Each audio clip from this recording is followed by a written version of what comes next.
How to create a Blooket account.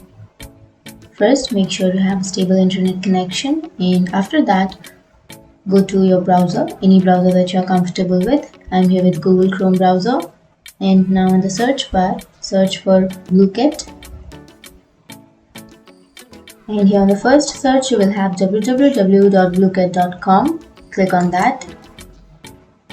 And now to create an account, click on sign up, which is on the upper right corner.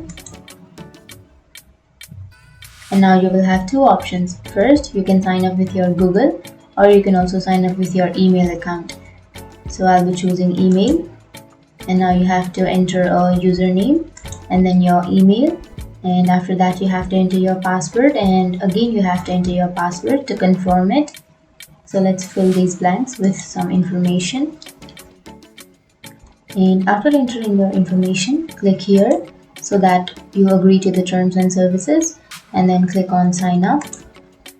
And now you have to choose that are you a student or a teacher.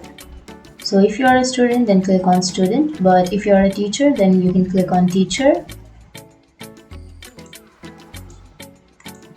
and click on next. And that's it. That's how you create. And if you have any questions, feel free to comment below. Thanks for watching.